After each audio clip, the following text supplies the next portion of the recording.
ingingo ya 62 ivuga ko perezida w'umutwe w'abadepite na perezida wa Repubulika batagomba kuva mu mutwe umwe wa politike. Icyo bivuze bivuga iki? Bivuze buriya harimo ya checks and balance cyangwa se ya equilibre igomba kuba kugenzurana kw'inzego. Niyo mpamvu mubona buri umutwe w'abadepite ufite ibyo bita contrôle de l'action gouvernementale, ibyo bita oversight, donc kugenzura ibikorwa bya guverinoma. Muri uko kugenzura ibikorwa bya guverinoma, buryo umutwe w'abadepite ushobora gutora ibyo bita gukora ibyo bita motion de défiance. Motion no kuvuga ngo gutakariza icyizere ministre w'intebe guverinoma ye ikaba yegujwe, cyangwa gukuraho icyizere umuministre uwo ari wo wese mu bagize guverinoma, uwo muministre akaba obligé yo kwegura. Hanyuma perezida wa Repubulika muri yo contrepoids nawe agira icyo bita pouvoir de dissolution. Umukuru w'igihugu buriya nawe ashobora gusesa umutwe w'abadepite. Yumvikane ntago ari inteko ishinga amategeko kuko nka Sena yo ntiseswa. Kindi cya kabiri nanone Sena nubwo nayikora oversight, ariko Sena buriya yo ntago muri iri tegeko nshinga yemererwa kuba yakweguza guverinoma kuko ubwo bubasha ntibufite. So noneho rero urumva iyo niya equilibre hagati y'izo nzego zombi. Noneho judiciary nayo ifite ibyayo mu bijyanye no ku n'ibintu bijyanye no gusobanura ibyo bita ibisobanuro mpamo, interpretation authentique mu itegeko nshinga, kureba ko amategeko yose ashyirwaho ajyanye n'itegeko nshinga, ariko ubu ibyo bita contrôle a posteriori. Kugira ngo muzi ko nk'ejo bundi habaye urubanza buriya ni muri context yo kuvuga ngo urukiko narwo rurareba rukavuga ngo ibintu inteko ishinga amategeko cyangwa guverinoma bakoze natwe dufite icyo tubivugaho, kuko ubundi kugenzura ko amategeko atanyuranyije n'itegeko nshinga, ubundi pratique hari muri droit constitutionnel no buryo bubiri, nibyo bita contrôle a priori mbere y'uko itegeko ritangazwa, cyangwa se contrôle a posteriori. Twebwe dufite contrôle a posteriori, no ngo itegeko rirabanza rigatangazwa hanyuma kuzagenzura ko nta ngingo zirimo cyangwa ubwo ari ryo ryose ritanyuranyije n'itegeko nshinga bigakorwa nyuma. Donc ubwo urumva twari muri iyo equilibre y'inzego. Hanyuma rero icyo nashakaga kuri rero kugeraho niki, kuba perezida wa Repubulika na perezida w'umutwe w'abadepite batava mu mutwe umwe wa politike, nta nubwo ibi bivuze ko necessairement perezida bivuze necessairement ko perezida wa Repubulika cyangwa perezida w'umutwe w'abadepite speaker bagomba kuba bava mu mitwe ya politike. Speaker ashobora kuba umuntu wiyamamaje ku giti cye, birashoboka nabyo, ashobora kuba nta shyaka afite. Ako ngira ngo hose ho yagaragaje ikibazo, yagaragaje ikibazo cyane.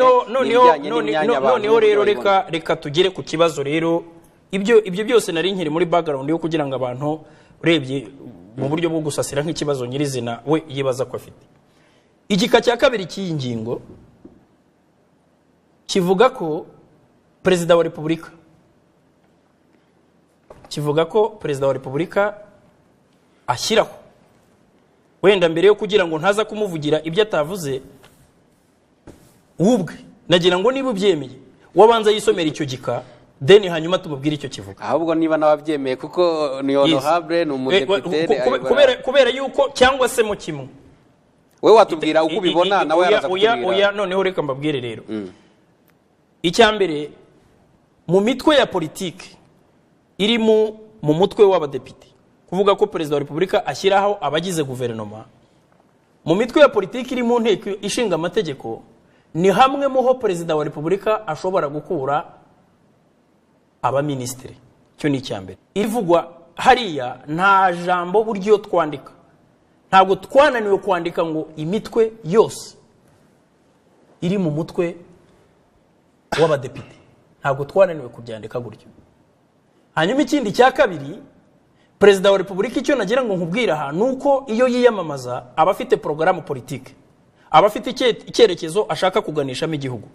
Icyambere rero perezida wa Repubulika ashingiraho mu gutoranya abagize guverinoma ni ubushobozi, competence.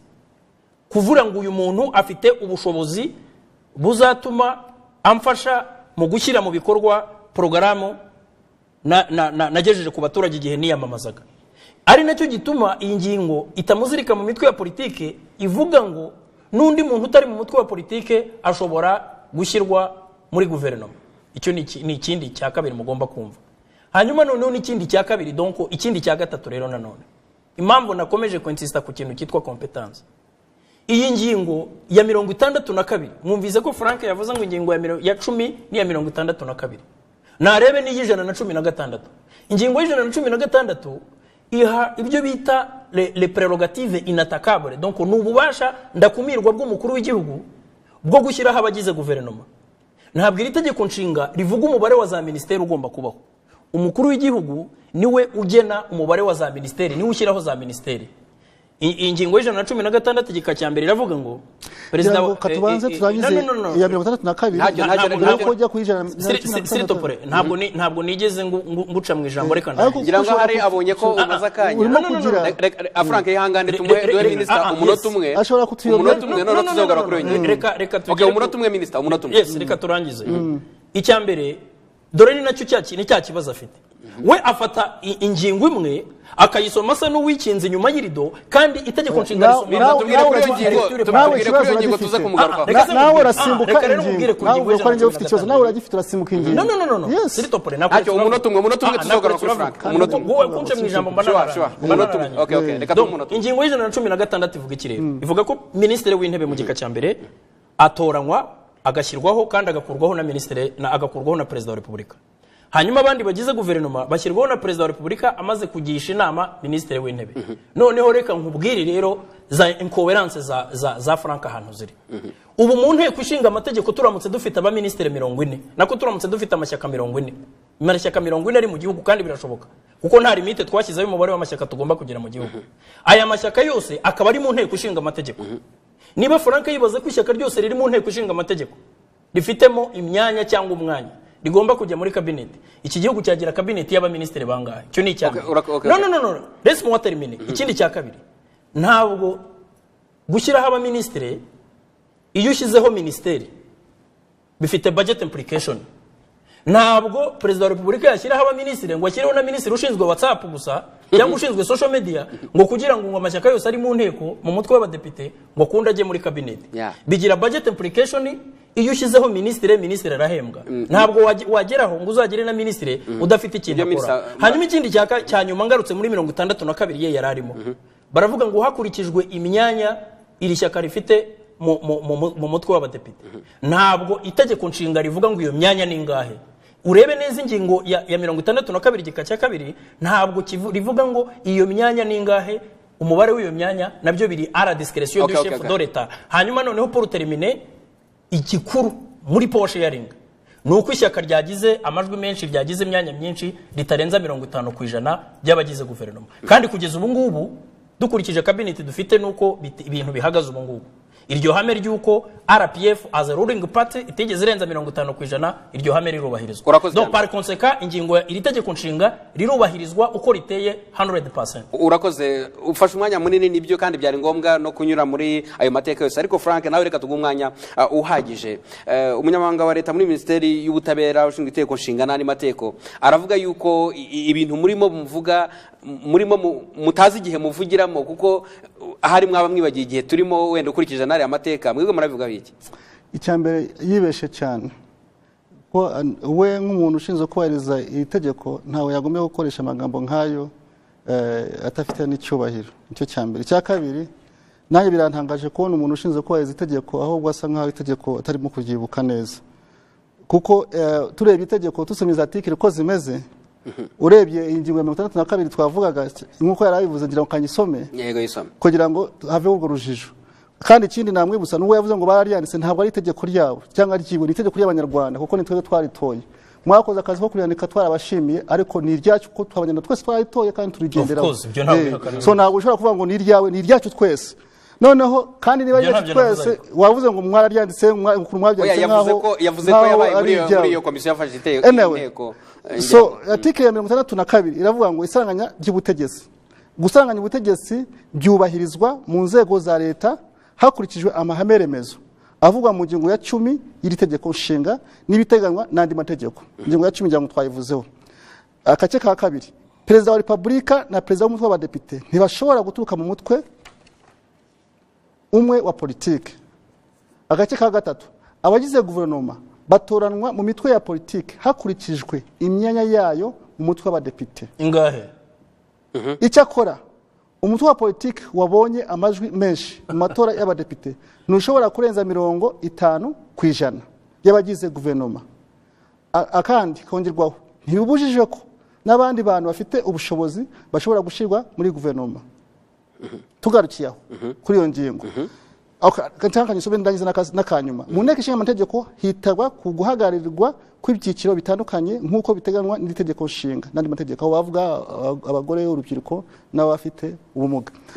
Noneho nsubiye inyuma kuri iyi ngingo turebye ibiteganyije mu itegeko nshinga tutagiye muri za interpretation kuko Minister Evode ntabwo ari wowe ukora interpretation y'itegeko nshinga bikorwa n'urukiko rw'ikirenga. Ibyo arimo kuvugana ibitekerezo byiwe bitafishingiye ku itegeko. Tuvuze ibyanditse ku itegeko cyo cyo na lettre y'itegeko biteganya yuko icyambere hano ibyavuzwe ni yavuze ngo Perezida wa Republika na Perezida w'umutwe w'abadepite bashobora kuba independent. Yego bashobora kuba independent ariko ntabwo ari byanditswe hano. Ibyanditswe hano nuko batashobora kuva mu mitwe ya politike umwe. Nuvuga ngo niba umutwe wa politike mu Perezida wa Republika FPR Inkotanyi Perezida w'inteko ishinga amategeko ntashobora kuva muri FPR Inkotanyi agomba kuva mu wundi mutwe wa politike. Ibyo byanditswe. Nje ndavuga ibyanditswe. Mu itegeko nshinga rya Republika y'u Rwanda. Itegeko nshinga ntabwo kandanyize kuvuga. You nini utayimuze se? Kandanyize kuvuga nje ndavuga itegeko nshinga rya Republika y'u Rwanda. Ça c'est le droit ni matière à interprétation mon ami. Ntabwo ari ufite uburenganzira bwo gusobanura itegeko. Icyakabiri abayize guverinoma batanya mu mutwe wa politiki hakurikijwe imyanya yayo mu mutwe w'abadepite. Nuvuga icyo nicyo cyanditswe hano. Icyambere gishirwaho. Nuvuga ngo abagize guverinoma bava mu mitwe ya politiki hakurikijwe imyanya yayo bafite mu mitwe y'abadepite. Hakurikijwe. Noneho ingaheze ibyo nibyo byanditswe hano. Nuvuga ngo Perezida wa Republika Perezida wa Republika umwanya ari hangane gato asoza igitekerezo cye. Perezida wa Republika abanza yaje gushaho guverinoma abanza kurira mu mitwe ya politiki iri mu nteko ishinga amategeko n'umutwe wiwe wa politiki urimo. Ariko umutwe wa politiki nuvuga ngo watsinze n'igihe birashoboka ko Perezida wa Republika umutwe wa politiki utatsinda abadepite ariko bavuga umutwe wa politiki watsinze mu majwi mu mutwe w'abadepite nureza 50%. Noneho ubwo nuvuga ngo ibyo nibyo biteganyije mu itegeko ariko nabo bibubuje Perezida wa Republika kuba yatoranya undi mu mutabi mu Honorable Frank mukanya mwari umaze kubwira Minister Evode ko nta burenganzira afite bwo gusobanura cyangwa ko interpreta itegeko nshinga ko hari urwego rubishinzwe.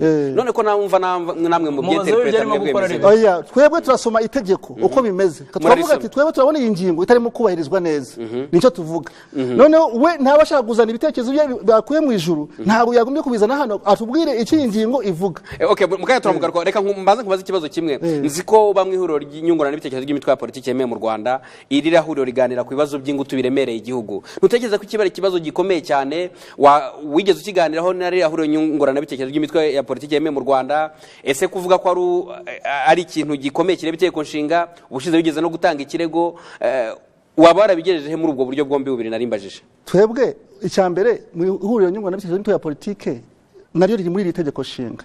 Muri itegeko nshinga riteganya ihuriro ry'inyungurana n'ibitekerezo by'umutwe wa politiki niyo riteganya n'ibi byo gusaranganya ubutegetsi. Oya ndabaza mwigeze mutanga igitekerezo muri ruriro. Twavuze background yuko ukuru byaje nawe minister yabisubiyemo ariko nari nabigaragaje yuko ntabwo ari ibintu byatangiye ubu byatangiye no mu masezerano yarusha ariko tuvuge ibyo tuzi twebwe cyane cyangwa iyo twavuga FPR Inkotanyi yubahirije no kuva icyana kandi maze gufata utizi kuko yari gushaka ari gufata byose ariko yakomeje kubyubahiriza ndetse na nyuma yaho ngo yavuze ngo ndimo kuvuga igihe kitagirimo iri tegeko nshinga ryajeho nyuma y'inzuba cyuho ryaje 2003 ariko riza kuvuga 2015 icyo gihe ibyanditsemo ni ibintu bishasha bimaze imyaka tuvuge 2 cyangwa 3 bimaze kuvuga ngo bivuga biri mu gihe cyabyo kandi biri mu tegeko nshinga twese twemeye. Icyo nabazaga Honorable Frank mbere ko tugera kuri Minister Evode ko iki kibazo muvuga numva uko kivuga ari ikibazo gikomeye cyane kireba itegeko nshinga kandi ihuriro nyungurana n'ibitekerezo by'imitwe ya politiki namwe mu abanyamuryango riganira ku bibazo nk'ibi ngibi mwigeze mubiganiraho muri iri huriro?